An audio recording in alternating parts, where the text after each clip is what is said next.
मैंने गांधी जी को गोली मारी तब भीड़ में 300 से 400 लोग मौजूद थे और दिन दहाड़े गोली मारने के बाद मैं बचने का प्रयास नहीं किया। वास्तव में मैं सोच कर आया था कि मैं भागने के बारे में सोचूंगा भी नहीं और मैंने ऐसा ही किया। मुझे उम्मीद है कि ईमानदार इतिहासकार मेरे कार्य पर विचार करेंगे और भविष्य में इसकी वैल्यू समझेंगे। अखंड भारत अमर रहे, वंदे मातरम। विशेष न्यायाधीश नाथूराम विनायक राव गोडसे, दिल्ली, 8 नवंबर 1948। हाई कोर्ट में स्पेशल जज के सामने आरोप विचार और अपील का दौर। 8 नवंबर 1948 से 22 नवंबर 1948 तक कुल 260 पन्नों में आरोपितों के बयान दर्ज हुए। बाद में इनके खिलाफ बचाव हेतु अपील की गई। मदन लाल पहवा ने स्वीकार किया था कि 20 जनवरी 1948 को प्रार्थना सभा में कॉटन पाउडर गांधी जी के भाषण के दौरान उन्होंने जलाया था। दिगंबर बैज ने स्वीकार किया कि मुखबिर बन चुका था। नाथूराम गोडसे ने स्पष्ट रूप से अपना जुर्म कबूल किया था और इसके पीछे एक बहुत बड़े स्टेटमेंट में कारण गिनाए थे। इसके बाद बचाव पक्ष की दलीलें 1 दिसंबर 1948 से शुरू हुईं और कई दिनों तक चलती रहीं। नाथूराम विनायक गोडसे ने अपना मुकदमा दायर किया, जबकि दास वीर सावरकर के वकील थे। नाथूराम गोडसे ने जज के सामने कहा कि उन्होंने 2 गोली मारी थी, जबकि मेडिकल रिपोर्ट में 3 गोलियां दर्ज हैं। जब नाथूराम गोडसे से पूछा गया कि आपने 2 बुलेट बताई है, जबकि मेडिकल में 3 बुलेट निकली, तब नाथूराम गोडसे का जवाब था कि वो पिस्टल ऑटोमेटिक थी और ट्रिगर केवल 1 बार दबाया गया था, तो उसमें हो सकता है कि गोलियां 2 या 3 बार निकली हों, लेकिन गांधी जी को मारने के लिए एक ही काफी थी। 30 दिसंबर 1948 को कोर्ट के अंतिम तारीख के साथ फैसले का इंतजार किया जाना था। फैसले में लगभग 1 महीने का समय था। 10 फरवरी 1950 को फैसला आया और दोष सिद्ध हो चुके थे। लाल किला में विशेष कोर्ट में जज आत्मचरण ने सभी दोषियों को एक के बाद एक सजा सुनाई। नाथूराम और नाना आप्टे को फांसी की सजा सुनाई गई, जबकि विष्णु करकरे, मदन लाल पहवा और गोपाल गोडसे के साथ शंकर किस्तया और डॉक्टर परचुरे को आजीवन कारावास की सजा दी गई। दिगंबर जैन ने मुखबिर बनना स्वीकार किया था और क्षमा याचिका लगाई थी। वहीं वीर सावरकर को बरी कर दिया गया। फैसला आ जाने के बाद देश में एक अजीबोगरीब शांति थी। थोड़ा सा भय है ऐसा जरूर लग रहा था। तभी हम सभी ने एक स्वर में नारा लगाया, अविभाजित भारत अमर रहे, वंदे मातरम। सजा के साथ साथ हम एक अजीब ही दुनिया में पहुंच चुके थे। हमारे सपने खत्म हो चुके थे और अब बेड़ियां हमें परेशान कर रही थीं। लेकिन इसके बाद भी हम खुश हैं। हम सभी ने फैसले के खिलाफ अपील दायर की, जो 15 दिनों बाद मंजूर कर ली गई। वकील अब हमारे लिए पैरवी की तैयारी कर रहे थे और इस बीच वो हमसे 2 या 3 बार मिलने भी आए। लेकिन हम सबके विपरीत नाथूराम ने अपने आरोपों के खिलाफ कोई अपील नहीं की। धारा 302 के तहत मिली सजा को नाथूराम ने स्वीकार कर लिया था। नाथूराम को सेंट्रल जेल अंबाला भेज दिया गया था और अब नाथूराम, नाना आप्टे काल कोठरी में पहुंच चुके थे। जेल के अधिकारी उन दोनों से सहानुभूति से पेश आते थे। इसके 2 ही कारण थे कि शायद वो हमें इतने दिनों से देख रहे थे और हमारे दिल की गहराइयों को समझ चुके थे कि हमने आखिर गांधी जी को क्यों मारा, और दूसरा कारण ये हो सकता है कि शायद वो भी गांधी विरोधी रहे होंगे। कई लोग नाथूराम को अब नायक मानने लगे थे। अपीलों पर सुनवाइयां 23 मई 1950 से शुरू हुई और हर 15 दिनों बाद तारीख से लगते रही। शिमला में नाथूराम के मामले को लेकर विशेष सिक्योरिटी पैदा हो चुकी थी, क्योंकि जिस आदमी को फांसी की सजा दी जा चुकी है वो कोर्ट में अपना पक्ष स्वयं रखने के लिए पहुंचने वाला था। नाथूराम गोडसे की हिम्मत की हर जगह सब तारीफ कर रहे थे और बुद्धिमान लोग इस बात के प्रति बेहद उत्सुक थे कि आखिर नाथूराम गोडसे ये मुकदमा कैसे लड़ेंगे। उस समय पंजाब हाई कोर्ट के न्यायाधीश श्री खोसला ने अपनी एक पुस्तक एसोसिएशन ऑफ द महात्मा में इस बात का विशेष उल्लेख किया है। उन्होंने लिखा कि नाथूराम गोडसे ने घंटों तक अपने बचाव में बहस की और तथ्यों और सबूतों को स्पष्ट रूप से सामने रखा, जबकि वो जानते थे कि हारने के बाद उनके गले में फांसी का फंदा होगा। 22 जून 1950 को सुप्रीम कोर्ट का फैसला आया और डॉक्टर परचुरे और शंकर बरी हो गए, लेकिन नाथूराम गोडसे और नाना आप्टे पर दोष सिद्ध हो गया और उनकी सजा बरकरार रही। सुप्रीम कोर्ट के ट्रायल के बाद का घटनाक्रम। नाथूराम की अपील पर सुनवाई के बाद उन्हें वापस अंबाला जेल भेज दिया गया और फिर भी वही जेल की कोठरी में रहे। उनके साथ नाना आप्टे भी मौजूद थे और दोनों अंत तक इसी जेल में रहे। जब नाथूराम शिमला के जेल में अस्थायी रूप से रखे गए थे, तब उन्हें एक पत्र मिला था। ये पत्र रामदास गांधी ने लिखा था, जो गांधी जी के पुत्र थे। पत्र में लिखा था, प्रिय नाथूराम गोडसे, इस पत्र का लेखक एक ऐसे व्यक्ति का पुत्र है जिसकी तुमने हत्या की है, लेकिन मेरे पिता के नश्वर शरीर का अंत तुमने किया है। इससे ज्यादा अब तुम कुछ नहीं कर पाए, क्योंकि दुनिया के लाखों लोगों के दिलो दिमाग में मेरे पिता अभी भी जिंदा हैं और वे उनके दिलों पर राज कर रहे हैं। दुनिया भर के लोग उन्हें श्रद्धांजलि दे रहे हैं और इस बात का सबूत है कि लोग मेरे पिता को चाहते थे। दुनिया भर के लोग उनकी आत्मा की शांति के लिए प्रार्थना कर रहे हैं। आज के मौजूदा हालात के सबसे महान नेताओं में गिने गए। उन्होंने पूरी दुनिया को सार्थक शब्दों में सत्य और अहिंसा का पाठ पढ़ाया। लेकिन जैसे जिसकी दृष्टि होती है उसे सृष्टि वैसी ही नजर आती है। आपके केस में भी कुछ ऐसा रहा। मुझे यकीन है कि अपने किए पर आप भी एक दिन पछताएंगे और महसूस करेंगे कि आपने जो किया वो आपको नहीं करना चाहिए था। अपने किए पर एक बार विचार कीजिएगा। भवदीय रामदास गांधी। इस पत्र का जवाब नाथूराम गोडसे ने दिया था। उन्होंने अपने उत्तर में लिखा, ओम, शिमला 3 जून 1949। श्री भाई श्री रामदास गांधी, मुझे आपका 17 मई 1949 को लिखा पत्र मिला। एक इंसान के तौर पर मैं समझ सकता हूं कि आप और आपके परिवार को आपके पिता के दुखद निधन के बाद कैसा महसूस हो रहा होगा। मैंने जो काम किया है उसके लिए व्यक्तिगत रूप से आप मुझे जेल और फांसी पर लटका देखना चाहेंगे। मैं आपको बता दूं कि मैं तर्कशील, शक्तिशाली व्यक्ति हूं जो अपनी मातृभूमि के प्रति भक्ति के कारण ये काम कर चुका हूं। जैसा कि आपने पत्र में कहा है कि मैं एक दिन पछताऊंगा, निसंदेह मैं एक दिन पछताऊंगा और अपनी गलती महसूस करूंगा। भाई, मैं आपको बताता चलूं कि मैं खुले दिमाग वाला आदमी हूं जो सुधारों के लिए हमेशा तैयार रहता है। मेरी गलतफहमियां और मेरे पछतावे जारी हैं। मुझे कुछ ऐसे ही मिशनों के पत्र भी मिले हैं जो पवित्र बाइबल के शिक्षकों से प्रेरित हैं, जो आपके श्रद्धा पिता के प्रसिद्ध थीं और उनके शिक्षकों से मिलते जुलते भी हैं। साथ ही मुझे कई पत्र ऐसे मिले हैं जिनमें मेरा अपमान किया गया है, लेकिन मैं जानता हूं कि मैंने बहुत बड़ा अपराध किया है। अगर मैं परिस्थितियां बदल सकता तो बहुत अच्छा होता है, लेकिन मुझे खेद है कि मैं ऐसा नहीं कर सकता और आज जो घटित हो चुका है वो एक सत्य है। मैं एक बार फिर आपके लिए एक इंसान के रूप में अपनी संवेदनाएं व्यक्त करता हूं, क्योंकि मेरे कारण ही आपके पिता की मृत्यु हुई है। भवदीय नाथूराम विनायक राव गोडसे।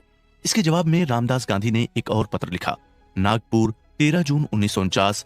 प्रिय श्री नाथूराम गोडसे, मुझे आपका 3 जून 1949 का पत्र मिला, जिसके जरिए जानकारी पाकर मैं खुश हूं कि आप हमेशा अपनी गलती स्वीकार करने के लिए तैयार रहते हैं। आपने अपने पत्र में बेबाक अंदाज में मेरे पिता के करीबी सहयोगियों से प्रश्न किए और अपने किए पर शर्मिंदगी महसूस करते हुए मुझे स्थिति से वाकिफ करवाया। आपने लिखा कि मातृभूमि और हिंदू धर्म की रक्षा के लिए आपने मतभेदों के चलते ये सब किया। मैं जवाहरलाल नेहरू, विनोबा भावे, श्री किशोरीलाल मशरूवाला से इस विषय में बात करना चाहूंगा। वैसे आगे तुम्हारा भाग्य क्या होगा ये 25 जून 1940 के बाद ही तय होगा। हो सकता है कि मैं आपसे मिलने भी आऊंगा। इस बीच मैं आपको ये सुझाव देना चाहूंगा कि क्या आप अपना खाली समय खुद को जानने में और खुद से सवाल करने में लगाएं। सर्वशक्तिमान ईश्वर से प्रार्थना करें, केवल वही आपको अब सही रास्ता दिखा सकते हैं। यदि आप मुझ पर यकीन करते हैं तो आप भगवत गीता के 98 अध्याय 11 श्लोक का पाठ कीजिए। ये आपको शांति प्रदान करेगा। इसका अर्थ है कि हे भगवान, हे कृष्ण, आपकी कृपा से मेरा ज्ञान दूर हो गया, मेरी सारी शंकाओं का समाधान हो चुका है और अब मैं मेंटली और फिजिकली खुद को सामान्य महसूस कर रहा हूँ। भवदीय रामदास गांधी। इस पत्र के जवाब में भी नाथूराम गोडसे ने एक और पत्र लिखा जो इस प्रकार है। सेंट्रल जेल अंबाला 24 जून 1949। प्रिय श्री रामदास गांधी, मुझे आपका 23 जून को लिखा हुआ पत्र उसी तारीख को मिला। मुझे खुशी है कि आपने मेरे अनुरोध का तुरंत जवाब दिया। आप किसी भी समय जो आपके लिए उचित हो और आपके लिए सुविधाजनक हो मुझसे मिलने के लिए सेंट्रल जेल आ सकते हैं। मैं स्वयं आपसे मिलना चाहता हूँ और बेहद उत्सुक हूँ। मुझे लगता है कि मैं आपसे मिलने के बाद संतुष्टि महसूस करूंगा। आपको आने में बेशक कुछ कठिनाइयां होंगी, लेकिन मेरी दिल से ये इच्छा है कि आप मुझसे आकर मिलें। आपकी बातों में मुझे ईमानदारी की झलक महसूस होती है। आपके कहे अनुसार मैं हमेशा सच बोलूंगा। मेरे मन में आपके पिता की हत्या के समय सिर्फ 2 विचार थे, या तो मैं सत्य के पथ पर चल रहा हूँ और कुछ लोगों के साथ मिला हूँ, या फिर सच्चाई से कोसों दूर। मैं एक बात और कहना चाहूंगा जो शायद आपसे मुझे नहीं कहना चाहिए। मुझे आपकी बातों पर या आपके पत्र में लिखे शब्दों पर इतना यकीन है जो मुझे शायद नहीं करना चाहिए। शायद हमारी अज्ञानता ही, लेकिन फिर भी मैं आपको धन्यवाद देता हूँ। आपने मुझे भगवत गीता का जो श्लोक ये भेजा है ये मेरे लिए बेशकीमती कविता के समान है। मुझे ऐसा लगता है कि अब मेरे लिए आप जो कहेंगे मैं वही करूंगा। आप मुझसे मिलें और एक बुरे कर्म करने वाले अपने शिष्य की बैकग्राउंड को जानने की कोशिश करें। अभी के लिए बस इतना ही। भवदीय नाथूराम गोडसे 24 जून 1949। पत्रों में सवाल जवाब और व्यवहार का जो सिलसिला इन दोनों के बीच शुरू हुआ वो नाथूराम गोडसे की मानसिक स्थिति को दर्शाता है। साथ ही वो भी दर्शाता है कि वो खुले दिमाग के व्यक्ति और किसी पर भी गहरा यकीन करने वाले लोगों में से थे। वो अक्सर ये कहते थे कि गांधी जी अगर मुझे विश्वास दिला देते कि मैं गलत हूँ तो मैं पश्चाताप करता और फांसी पर चढ़ जाता, लेकिन मुझे अपने किए पर शर्मिंदगी नहीं है, क्योंकि गांधी जी मुझे ये विश्वास नहीं दिला पाते कि मैं गलत हूँ और फांसी से भागना मुझे शोभा नहीं देगा। मैं हंसते हंसते मंच पर जाऊंगा और फांसी को अपने गले में डाल लूंगा। गांधी जी की हत्या करने वाले नाथूराम गोडसे के बैकग्राउंड पर पूरी दुनिया का ध्यान था, क्योंकि भारतीय राजनीति में सबसे बड़े किरदार को निभाने वाले गांधी जी की हत्या करने वाले नाथूराम गोडसे का दिलो दिमाग साधारण नहीं होगा। क्योंकि अपने बयानों में नाथूराम अंत तक अडिग रहे। जो पहली बार बयान दिए वो अंततः उन्होंने जारी रखे। आखिरी में उन्होंने ये भी कहा कि मुझे नहीं लगता कि मुझे खुद को साबित करने की आवश्यकता है। गांधी जी की हत्या वाले दिन से लेकर नाथूराम गोडसे की फांसी वाले दिन तक 655 दिन यानी 21 महीने बीत चुके थे। इन दिनों में नाथूराम गोडसे की डेली रूटीन में जरा भी चेंज नहीं था। धार्मिक अनुष्ठान, खाना पीना और आराम से सोना जैसे काम वे उसी तरह से कर रहे थे जैसे वो घटना वाले दिन से पहले किया करते थे। ये उनकी मजबूत मानसिक स्थिति मतलब स्ट्रॉन्ग मेंटल कंडीशन का प्रमाण था। 11 नवंबर 1949 को उन्होंने हमारे माता पिता के नाम एक टेलीग्राम भेजा जिसमें उन्होंने अपने लिए आशीर्वाद और सांत्वना मांगी थी। पत्र के कुछ मुख्य अंश इस प्रकार। अंबाला, 11 नवंबर 1949। परम पूजनीय माता पिता, मेरे पास आपकी तस्वीर है और मैं उन्हें देखता रहता हूँ। उन्हें देख देख कर मुझे ऐसा लगता है कि मैं ब्रह्म से जुड़ रहा हूँ। मुझे पता है कि आप इस वक्त ऐसे नहीं हैं, दर्द से गुजर रहे हैं और मेरे खोने का डर आपके दिलो दिमाग में घर कर गया है। लेकिन ये सांसारिक संबंध हैं, कभी न कभी छूटने ही थे। मैं पत्र आपके दुख को दूर करने के लिए नहीं लिख रहा हूँ, बल्कि ये बताने के लिए लिख रहा हूँ कि मैं आजकल गीता और पुराण का पाठ कर रहा हूँ, जिनके अनुसार भगवान कृष्ण ने अर्जुन को गीता का ज्ञान दिया, अपने सुदर्शन से राजा शिशुपाल का सिर काट दिया। राम और रावण के युद्ध के बारे में मैंने पढ़ा। द्रौपदी के कारण हुई महाभारत के बारे में भी अब मैं बहुत कुछ जान गया, जो आज एक महाकाव्य है। हमारी मौजूदगी में हमारे देश के हजारों लोगों को अपमानित किया गया। हिंदू महिलाओं के साथ बलात्कार कर उन्हें जबरन इस्लाम कबूल करवाया गया। लगातार अत्याचार हुए और ऐसी परिस्थितियों में मुझे मर जाना चुप रहने से बेहतर लगा। मुझे यकीन है कि भारत की हजारों युवतियां मुझे आशीर्वाद दे रही होंगी कि मैंने अपना जीवन अपनी प्यारी मातृभूमि के लिए न्यौछावर कर दिया। मेरा मन शुद्ध है और मेरी भावनाएं बिल्कुल निष्पक्ष। मैं किसी से अपनी जिंदगी की भीख नहीं मांगूंगा, न ही किसी से रहम की उम्मीद रखता हूँ। मौत का मुझे कोई डर नहीं है, क्योंकि मौत मेरे पास नहीं आई है।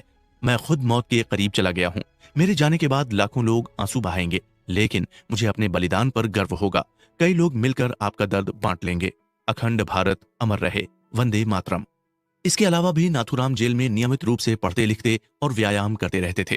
फिर कभी विचलित नहीं हुए और उन्हें मौत का डर बिल्कुल नहीं था। जेल में निराशाजनक और दमनकारी परिस्थितियों में भी बड़े आराम से जी रहे थे। वहीं बाहर उनके शुभचिंतकों को उम्मीद थी, क्योंकि मौत की सजा को किसी और सजा के रूप में तब्दील किया जा सकता है। हालांकि नाथूराम ने कभी ऐसा कोई रास्ता नहीं रखा और न ही ऐसी कोई अपील की, जिसके चलते सुप्रीम कोर्ट के पास इस पर पुनर्विचार करने का कोई कारण भी नहीं था। नाथूराम के अलावा नाना आपटे भी उनके साथ जेल में कैद थे, लेकिन वो भी कम बहादुर, कम धैर्यवान नहीं थे। नाथूराम गोडसे, नाना आपटे और सावरकर के बीच कई बार तर्क वितर्क हुए। पतंजलि के योग सूत्रों के बारे में तीनों दोस्त आपस में उलझ पड़ते थे। नाना आपटे एक लग्जरी लाइफस्टाइल जीने वाले आदमी थे, लेकिन उन्हें देखकर कभी ऐसा लगता नहीं था कि वो जेल की कालकोठरी में अनकंफर्टेबल हैं।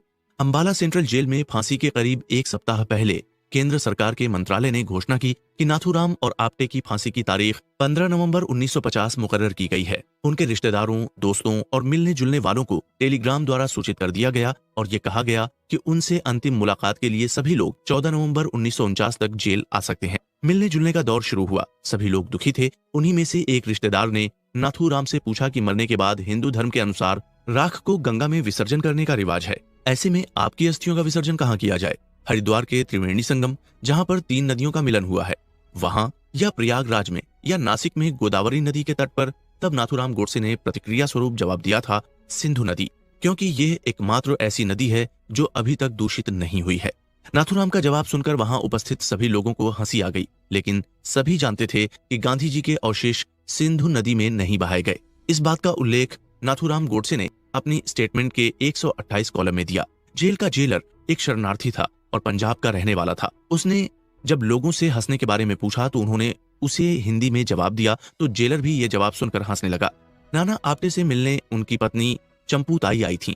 नाना आपटे ने अपनी पत्नी से कहा था, आज के दिन मत रो, क्योंकि कल से तुम्हें रोना ही पड़ेगा। सभी रिश्तेदार उन दोनों लोगों से मिल रहे थे जो कल फांसी के फंदे पर झूलने वाले थे, लेकिन डर उनके चेहरों से कोसों दूर था। उन्हें देखकर एक पल भी ऐसा नहीं लग रहा था कि कल उन्हें फांसी पर चढ़ा दिया जाएगा। करकरे, मदनलाल और मैं नाथूराम और नाना से मिलने गए। हमने बहुत सारी बातें की और भगवत गीता के कुछ विशेष अध्याय पढ़े। ड्यूटी पर तैनात जेलर भी रात भर उनसे बातचीत करते रहे, क्योंकि वो जानते थे कि उन्हें फिर ये मौका नहीं मिलने वाला। जेल के अधिकतर कर्मचारी, अधिकारी और तमाम लोग इन दोनों से प्रेम करने लगे थे। अगले दिन सूर्योदय के समय हम फिर नाथूराम और नाना से मिलने गए। ये समय बेहद भावुक था। सब दर्द में थे, सब व्याकुल थे, लेकिन संयम बरत रहे थे। सुबह हो रही थी, सूर्य की नर्म किरणें धरती पर पड़ रही थीं और तिरंगे झंडे के सामने फांसी का तख्त तक तैयार किया गया था। नाथूराम के हाथ में भगवत गीता थी और वो धीरे धीरे आगे बढ़ रहे थे। तभी नाना आपटे ने नाथूराम से कहा, पंडित, कितनी प्यारी सुबह है, शानदार धूप खिली हुई है, ये सब कितना खूबसूरत है। नाथूराम ने दुगने उत्साह के साथ आपटे को जवाब दिया कि यह तो लगभग हर सुबह ही होता है। हालांकि शिमला की सुबह इससे भी बहुत अच्छी है। अखंड भारत अमर रहे, अखंड भारत की जय हो, वंदे मातरम। मैं आपको नमन करता हूँ। उनके होठों पर दिल दहला देने वाले ऐसे कई देशभक्ति के नारे थे। जैसे ही वे फांसी के फंदे के करीब पहुंचे, उन्होंने उच्च स्वर में गाना शुरू कर दिया। नमस्ते सदा वत्सले मातृभूमि, त्वया हिंदु भूमे सुखम वर्धितोऽहम्, महामंडगले पुण्य भूमे त्वदर्थे, पतत्वेश कायो नमस्ते नमस्ते, वंदे मातरम। इसका अर्थ है, हे मातृभूमि, मैं आपको नमन करता हूँ। आपने मुझे अपनी गोद में उठा रखा है। इस समय खुद को बहुत खुश महसूस कर रहा हूँ कि हिंदुओं की भूमि है, परम भगवान धन्य पृथ्वी मेरे शरीर को धारण करने वाली है। मैं आपको नमन करता हूँ, मैं आपको नमन करता हूँ।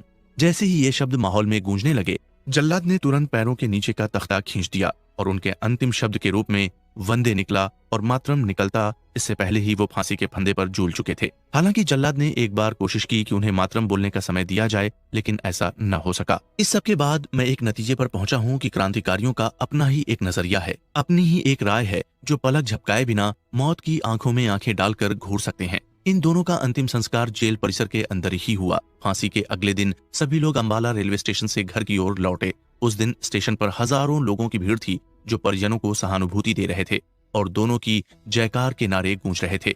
गोडसे की अंतिम इच्छा थी कि उनका अस्थि विसर्जन सिंधु नदी में किया जाए, क्योंकि वो अखंड भारत की प्रतीक है। नाथूराम विनायक राव गोडसे हों, नाना आपटे अब हमारे बीच नहीं रहे थे। अन्य लोगों को समय के साथ साथ रिहा कर दिया गया। नाथूराम गोडसे और बाकी सभी की प्रोफाइल। नाथूराम गोडसे। नाथूराम गोडसे का जन्म 19 मई 1910 को वीरमती में हुआ, जो पूर्णा जिला का एक गांव है। नाथूराम गोडसे चित पावन ब्राह्मण समुदाय में जन्मे। उनके दादाजी वामनराव गोडसे एक विद्वान ब्राह्मण थे। इसके अलावा कृषि करते थे और पुरोहित के रूप में पूरे क्षेत्र में विख्यात थे। वे उक्सान के मूल निवासी थे। वनो वामनराव गोडसे की 3 बेटियां और 1 बेटा था। उनके बेटे का नाम विनायक राव था और उनका जन्म 1875 में हुआ था। विनायक राव जब 17 वर्ष के थे तभी उनकी शादी कर दी गई थी। विनायक राव इस समय स्कूल शिक्षा ग्रहण कर रहे थे, तभी उनकी शादी 10 साल की गोदावरी से कर दी गई और शादी के बाद गोदावरी का नाम बदलकर लक्ष्मी रख दिया गया। स्कूली शिक्षा खत्म होने के बाद विनायक डाक विभाग में 5 रुपए मासिक वेतन पर काम करने लगे, जो बाद में बढ़कर 15 रुपए हो गए। इसी बीच लक्ष्मी ने बारामती में एक बेटे को जन्म दिया। 19 मई 1910 को जन्मे बालक का घर में नाम नाथू रखा गया और बाद में स्कूल में उसका नाम नाथूराम गोडसे लिखवाया गया। नाथूराम की प्रारंभिक शिक्षा बारामती में शुरू हुई। नाथूराम पढ़ाई लिखाई में तेज और कम उम्र में ही उन्होंने बहुत सारी किताबें मुंहजबानी याद कर ली थीं। स्वतंत्रता की कहानियों से जुड़ी किताबें पढ़कर उनके मन पर इनका बड़ा असर हुआ। चौथी कक्षा पास करने के बाद वो अपनी मौसी के यहाँ पुणे अंग्रेजी की शिक्षा प्राप्त करने के लिए आ गए। नाथूराम पढ़ाई के अलावा सोशल एक्टिविटी में भी काफी सक्रिय थे। बहुत छोटी उम्र के नाथूराम ने बचपन से ही बहादुरी और साहस के काम करना शुरू कर दिया था। एक समय पर लोनावला से गुजर रहे थे और एक लड़का कुएं में गिर गया। उसकी माँ और अन्य महिलाएं चीख पुकार कर मदद की गुहार लगा रही थीं। तभी नाथूराम और उनके मित्र ने परिस्थिति को देखकर महिलाओं की मदद करने की ठानी। नाथूराम सीधे कुएं में कूद पड़े और बच्चे को निकाल लाए। Page number 112। बचाया गया बच्चा महार जाति का था और लोग उसे अछूत कह रहे थे। कारण जो भी हो, लेकिन इसके बाद से उन्होंने जातिगत भेदभाव के खिलाफ अभियान छेड़ दिया और ऐसे हर अभियान में शामिल होने लगे। राजनीतिक गतिविधियों यानी कि पॉलिटिकल एक्टिविटीज पर उनकी नजरें थीं। पॉलिटिक्स में जागरूकता लाने की कोशिश कर रहे थे। सत्याग्रह आंदोलन के समय और अधिक सक्रिय हो गए, जो गांधी जी के नेतृत्व में किया गया। इस आंदोलन में उन्होंने अपने पिता से इजाजत मांगी कि उसमें शामिल हो जाएं। उनके पिता ने उन्हें शिक्षा के महत्व को बताते हुए पहले शिक्षा दीक्षा पूरी करने की बात कही। नूतन मराठी विद्यालय में पढ़ते हुए उन्होंने मैट्रिक परीक्षा उत्तीर्ण की। उसके बाद उसके पिता ने उन्हें रत्नागिरी 1929 में भेज दिया।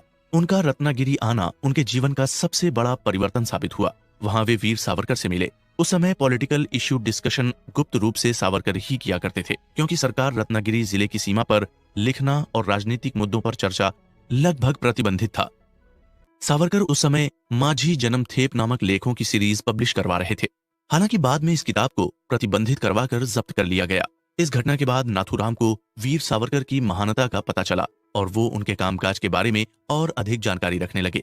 एक बार उन्होंने स्वतंत्रता संग्राम 1857 की एक कॉपी पढ़ने का निर्णय लिया। वो हर काम में सावरकर की नकल करने लगे और उन्हें काम में खुशी मिलती थी।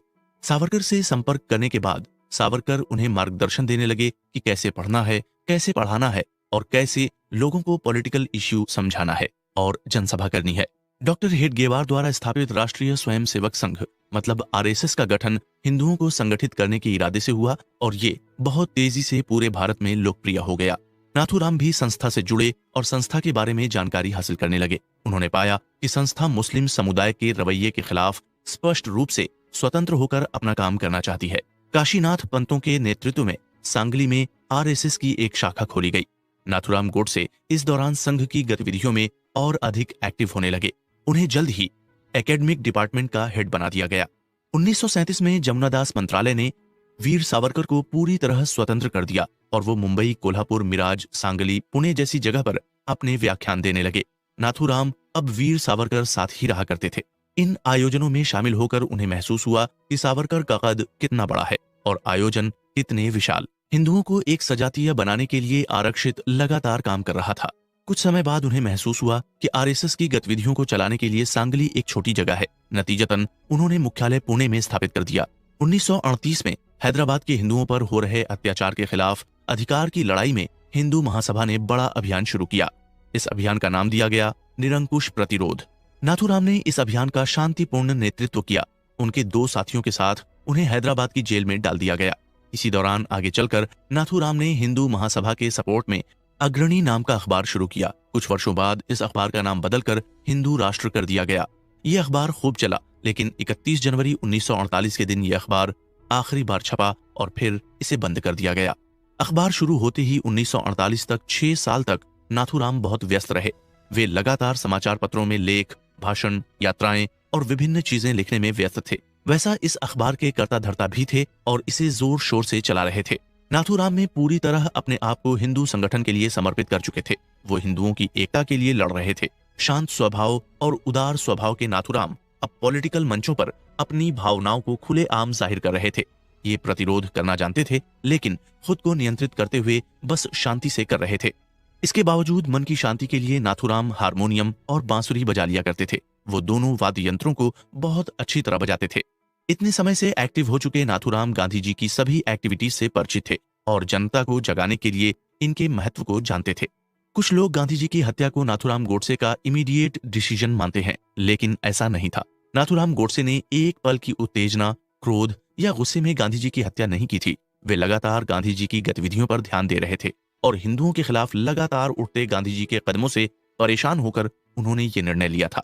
कुल मिलाकर गांधी जी की हत्या करने का फैसला नाथूराम गोडसे ने कई दिनों के परेशान होने के बाद किया था, जिसे करते हुए उन्हें खुद दुख हुआ और उन्होंने इसे एक अशुभ दायित्व करार दिया था, जिसका निर्वहन उन्हें करना पड़ा। लगातार अपमान, तिरस्कार और असहनीय अत्याचार जब लगातार भारतीय जनता पर होते नाथूराम गोडसे ने देखे तो उनके लिए ये सब कुछ असहनीय हो गया और इसी के परिणाम स्वरूप उन्होंने गांधी जी की हत्या करने जैसा कदम उठाया। लेकिन वो इस बात से खुश हैं कि ये उनका पागलपन या किसी तरह का मानसिक रोग नहीं था। घटना के चक्र के बारे में नाथूराम ने खुद कहा है कि वहां मेरे हाथ में बंदूक थी, मैंने गोलियां चलाई। मैं ठीक तरीके से नहीं बता सकता कि मैंने 2 या 3 गोलियां चलाई। उसी वक्त पुलिस ने मुझ पर गोली चलाई, लेकिन मैं भागा नहीं। आधे मिनट में सब कुछ हो गया और मेरे मन का तनाव बढ़ता चला गया। मैं बेचैन था, लेकिन फिर भी अपने काम से उत्साहित था। मुझे सिर्फ गांधी जी को मारने का विचार था। अपनी सुरक्षा के बारे में मैं बिल्कुल नहीं सोच रहा था। वहां मौजूद लोग मुझे पीटना चाहते थे, लेकिन मैं इसके लिए भी तैयार था। मैं अच्छी तरह से जानता था कि गांधी जी की हत्या के बाद मेरा परिणाम क्या हो सकता है। मैं अपने ऊपर यह इल्जाम कभी नहीं लूंगा कि मैंने भागने की कोशिश की। मैं खुद आधे मिनट तक चिल्लाया, पुलिस पुलिस। मेरे ठीक सामने वर्दीधारी पुलिसकर्मी मुझे गिरफ्तार करने के लिए आगे बढ़ रहे थे, लेकिन उनकी हिम्मत नहीं हो रही थी कि वे आगे बढ़कर मुझे गिरफ्तार करें। तभी मैंने अपनी बंदूक फेंक दी और उनका डर खत्म हो गया। उन्होंने अपनी कार्रवाई को आगे बढ़ाया और उस वक्त भी मेरे दिमाग में भागने का विचार नहीं था। फिर भी पुलिस इस बात को नहीं समझ पा रही थी। उसे लग रहा था कि मैं भाग जाऊंगा और मैं हैरान था कि मैं इन्हें कैसे समझाऊं कि मैं आत्मसमर्पण करना चाहता हूं। मेरे हाथ में हथियार नहीं है और मैं पुलिसकर्मी को भी कोई चोट नहीं पहुंचाना चाहता। मैं पुलिस के आने का इंतजार कर रहा था। मैंने ऊपर हाथ करके बंदूक नीचे रख दी थी। इसके बाद भी कुछ गवाहों ने ऐसी गवाही दी है कि मैंने पुलिस पर बंदूक तान दी और इधर उधर देखकर भागने की तैयारी करने लगा, जो कि सरासर गलत है। पुलिस ने हथियार जब्त कर लिया, लेकिन मैंने राहत की सांस ली। उसी वक्त किसी ने इतनी भीड़ और शोर में चिल्लाकर कहा कि मैं तुम्हें मार डालूंगा, लेकिन मेरा जवाब उस व्यक्ति को भी यही था कि खुशी से। मैंने खुद पुलिस से कहा कि हथियार अपनी कस्टडी में ले लें। वैसे बिरला भवन में प्रवेश करने से पहले ही मैंने पुलिस की उदासीनता देखी थी, जब पहरेदार सिर्फ पहरा देने का नाटक कर रहे थे और मेरे जेब में पिस्तौल होने के बावजूद भी मुझे चेक नहीं किया गया। मैं भीड़ के साथ जल्दी जल्दी अंदर पहुंचा और तब समय 5:05 हो गए होंगे। उसी समय मैं गांधी जी के बिल्कुल सामने खड़ा था। मुझे गोली चलाने के लिए तकरीबन 5 कदम और करीब जाने की जरूरत महसूस हुई। मैंने अपनी झोली में हाथ डाला, लेकिन मुझे लगता है कि शायद यहाँ से कोई मुझे रोक सकता है, इसलिए मैं 2 कदम और आगे बढ़ा। उस समय मुझे गांधी जी की सभी सेवाएं और बलिदान याद आ रहे थे जो उन्होंने देश के लिए किए थे।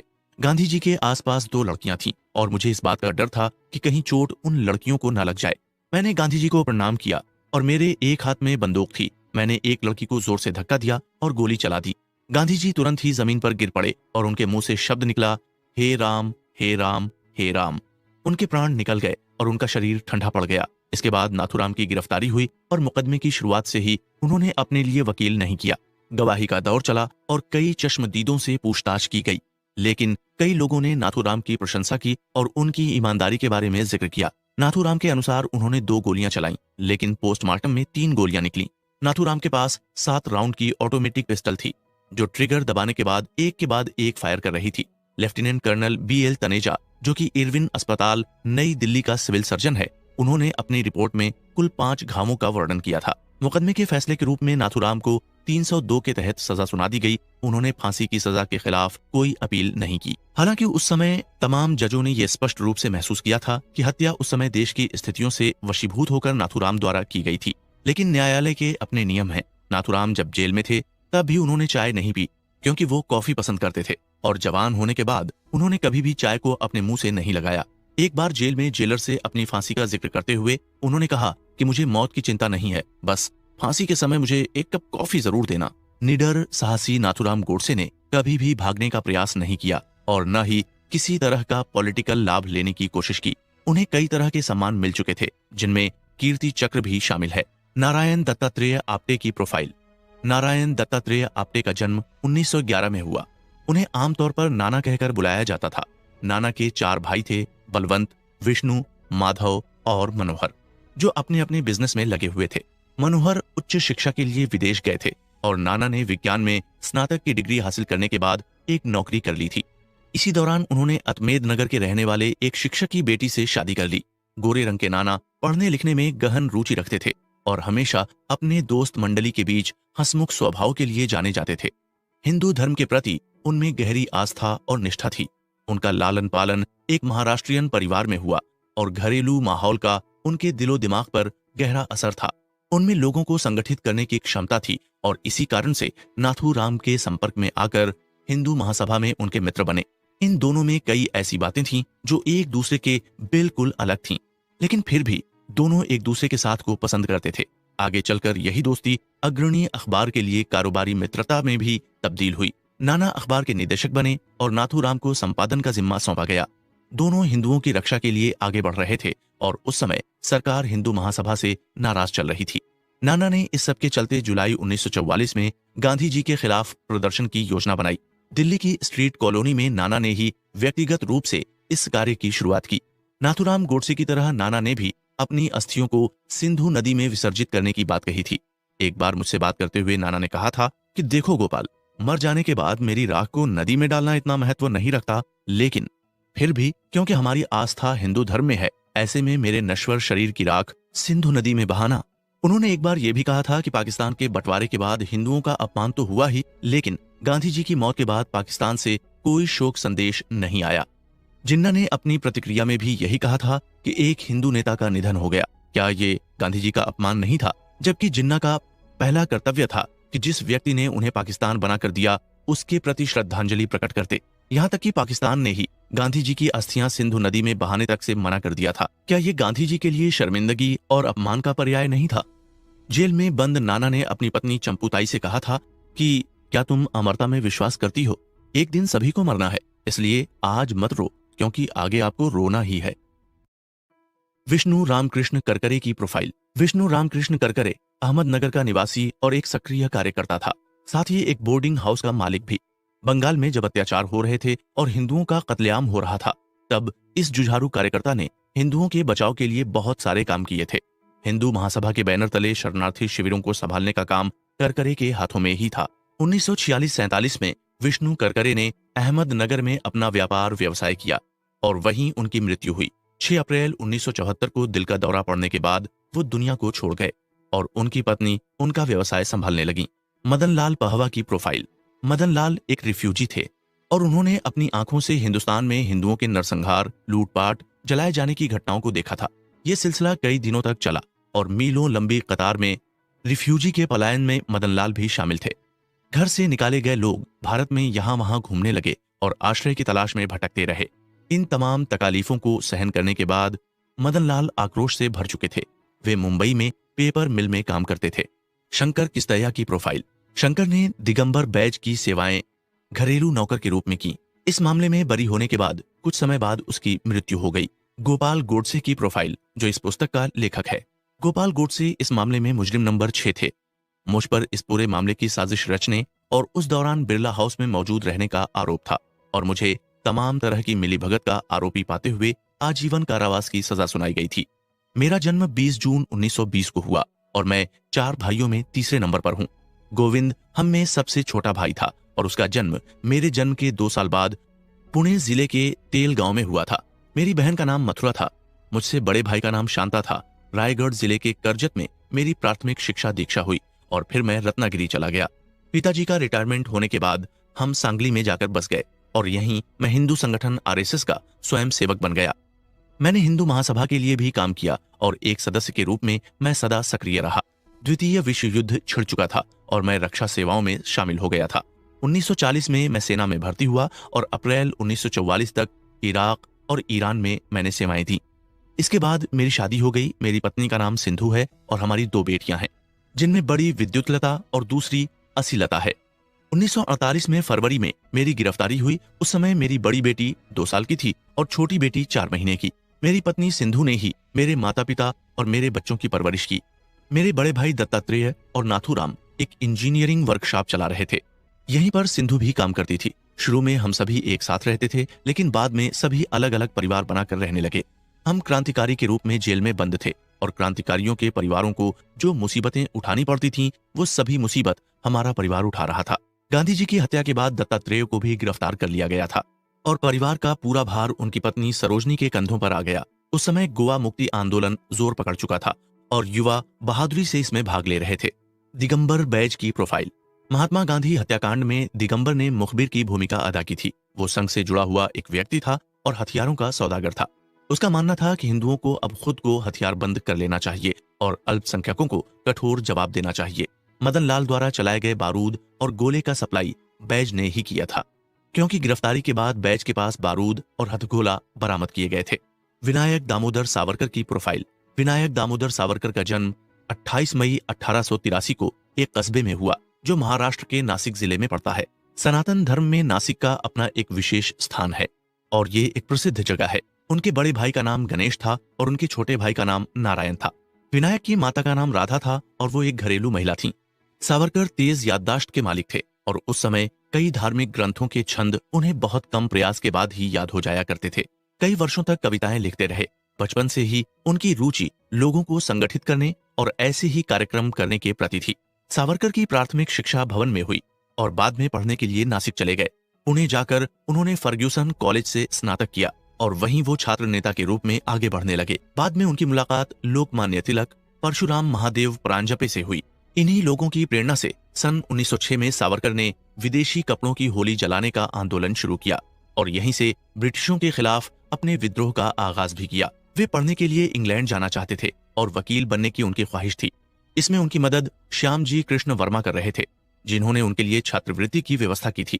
लोकमान्य तिलक ने इसके लिए उनकी सिफारिश की थी। वो इंग्लैंड चले गए और जब लौटकर आए तो भारत के युवाओं में देशभक्ति जागृत करने के लिए कल नाम की एक पत्रिका में लेखन शुरू किया, जो एस.एम. प्रांजपे द्वारा संचालित थी। उनकी भाषा उग्र थी और वे बड़ी चतुराई से अपने तेजस्वी बातों को लिखने में सक्षम थे। हिंदुओं की रक्षा और मुसलमानों के खिलाफ रहने के कारण सावरकर और गांधी जी के रिश्ते कभी भी मधुर नहीं रहे। और यही कारण था कि नाथूराम गोडसे सावरकर के अनन्य भक्त और मित्र बने, क्योंकि नाथूराम गोडसे गांधी जी की विचारधाराएं कभी एक दूसरे से मेल नहीं खाती थीं। 1942 की शुरुआत में सावरकर अपने घर आए और अपने सारे चाहने वालों के सामने कानपुर में भविष्यवाणी की थी कि कांग्रेस देश को बांटने का काम करेगी, और उन्होंने आगाह किया था कि आने वाले 4-5 साल में भारत का विभाजन हो जाएगा। 15 अगस्त 1947 को भारत आजाद हुआ और वीर सावरकर ने हिंदू महासभा के ध्वज को 3 रंगों के साथ अशोक चक्र लगाकर राष्ट्रीय ध्वज के रूप में स्वीकृति देने हेतु केंद्र सरकार से निवेदन किया, जिसे मान लिया गया। देश का विभाजन हुआ, पाकिस्तान के नाम से जाना जाने लगा। भारत में मुसलमानों को पाकिस्तान जाने पर कोई प्रतिबंध या कोई प्रभाव नहीं था। फिर गांधी जी की हत्या कर दी गई, गिरफ्तारी का सिलसिला शुरू हुआ। बड़े पैमाने पर हिंदू नेता गिरफ्तार हुए, लगभग 10,000 लोग हिरासत में लिए गए और सावरकर के घर की तलाशी ली गई। फाइल और कागजात जब्त किए गए। सावरकर को उनके परिवार और सहयोग पर निगरानी बढ़ा दी गई। जहां भारत की स्वतंत्रता में योगदान के लिए सावरकर को पुरस्कार मिलने थे, वहीं उन्हें गांधी जी की हत्याकांड के मुकदमे के चलते बहुत कुछ खोना पड़ा। सावरकर के घर की तलाशी में हजारों फाइल और कागजात मिले, कुछ नकद धनराशि भी बरामद की गई। वहीं बैच का मुंह खुलवाने के लिए 3rd डिग्री का इस्तेमाल किया गया। आखिरी फैसला में सावरकर को बरी कर दिया गया। सावरकर का अभिनंदन करने के लिए हजारों लोगों की भीड़ उमड़ गई। सावरकर दोष मुक्त होकर लाल किले से बाहर आ रहे थे और लोगों ने उन्हें गले लगा लिया। पूरा माहौल अखंड भारत अमर रहे, सावरकर की जय जैसे नारों से गूंज उठा। वीर सावरकर ने इसके तुरंत बाद हिंदू महासभा के कलकत्ता अधिवेशन का उद्घाटन किया। साल 1949 में MP खरे राष्ट्रपति बने और 1 साल बाद ही बीमारी के चलते उन्होंने सार्वजनिक सभाओं में जाना बंद कर दिया। 1857 के स्वतंत्रता संग्राम में सावरकर का भाषण चल रहा था और उनके तेजस्वी भाषणों से लोग अभिभूत हो चुके थे। 1960 में सावरकर को लोगों ने मृत्युंजय दीन के नाम से नवाजा। फरवरी 1966 की शुरुआत में सावरकर की उम्र 83 वर्ष हो चुकी थी और अब उन्हें ऐसा लगने लगा था कि अब उन्हें मानव शरीर छोड़कर मृत्यु को गले लगा देना चाहिए। और खाना पीना छोड़ चुके थे और उन्होंने खुद को अलग थलग कर लिया था। इस दौरान उन्होंने अपने एक पत्र में लिखा, मैंने अपने लोगों की भलाई के लिए अपनी शक्ति के अनुसार प्रयास किए। हालांकि जीवन की कोई सीमाएं नहीं है, लेकिन अब मुझे लगता है कि अब मैं काम का बोझ नहीं उठा पा रहा हूं, मुझे मुक्त हो जाना चाहिए।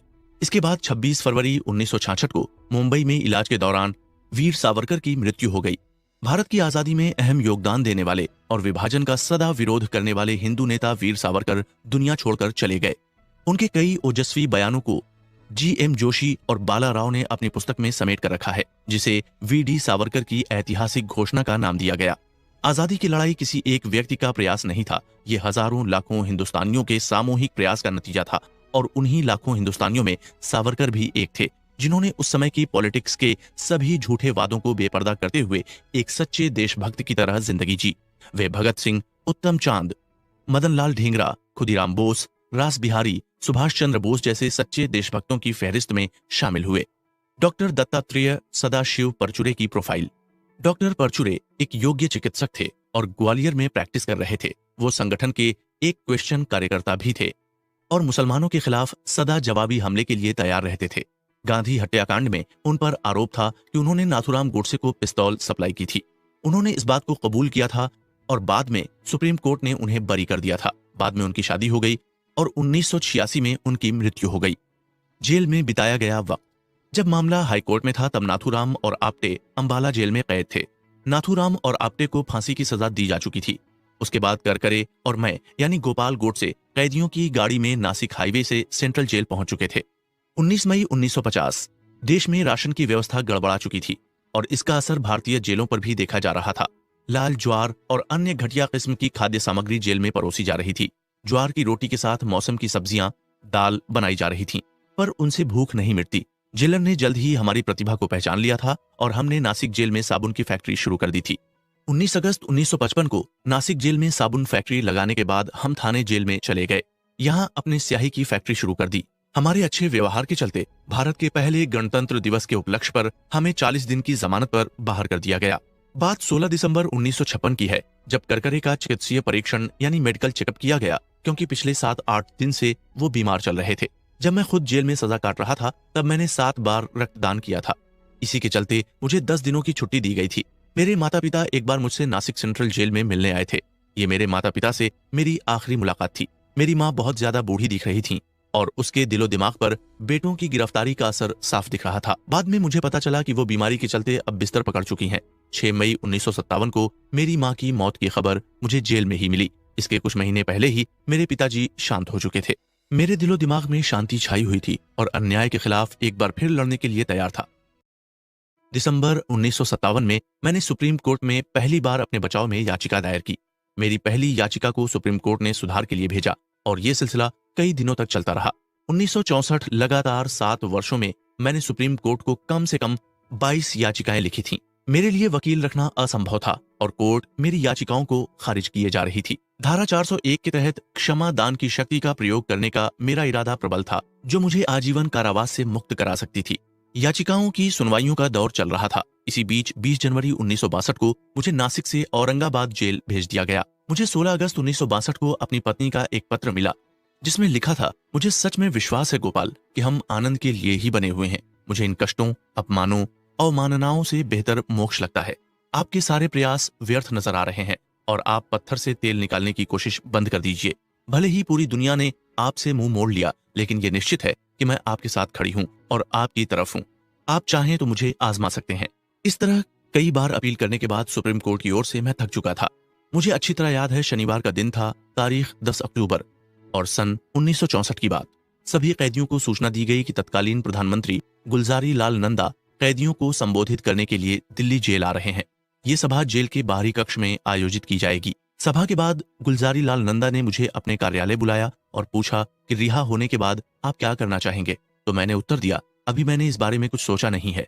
कुछ औपचारिक बातचीत के बाद ये बैठक समाप्त हो गई। इसके बाद 13 अक्टूबर को जेलर मेरे सामने खड़ा था और उसके हाथों में मेरे लिए रिहाई का आदेश था। समय से पहले मुझे बुढ़ापा आ चुका था और मैं जेल से बाहर था। बहुत लंबे अरसे के बाद मैंने खुली हवा में सांस ली थी और इसी बीच करकरे और मदन लाल को भी जेल से रिहा कर दिया गया था। देहरादून एक्सप्रेस से मैं पुणे चला गया और वहां से कल्याण, जहां मेरे लोगों ने मेरा स्वागत किया, मेरा अभिवादन किया। मेरा दिल जोर से भर गया और मेरे आंसू निकल आए। मुझे बहुत भूख लग रही थी, लेकिन मेरी माँ, मेरे पिताजी और नाथूराम वहां नहीं थे। मैंने उन सभी को याद किया। मैं अंदर गया और उन सभी की तस्वीरों के सामने मेरा सर झुक गया। जेल से रिहा होने के बाद की जिंदगी, फरवरी 1948 से लेकर सितंबर 1964 तक लगभग 17 वर्ष एक लंबा अरसा होता है। मैं दुनिया से दूर था और मैं मान चुका था कि अब मेरा जीवन कैद में ही बीतेगा, लेकिन ऐसा नहीं हुआ। मैं आजाद हुआ। मेरे दोस्तों ने मेरा स्वागत किया और मेरे सम्मान में एक छोटा सा समारोह भी रखा था। कीवी केतकर मराठी दैनिक तरुण भारत के संपादक हुआ करते थे। वो समारोह में मुख्य अतिथि के रूप में आए थे। इसके बाद मैं उनके साथ जुड़ गया और एक मराठी मासिक पत्रिका पेनजान के श्रृंखला के प्रकाशन की जिम्मेदारी मुझे मिली। इस पुस्तक को गांधी जी हत्या अनि मी नाम के शीर्षक से प्रकाशित यानी पब्लिश किया गया।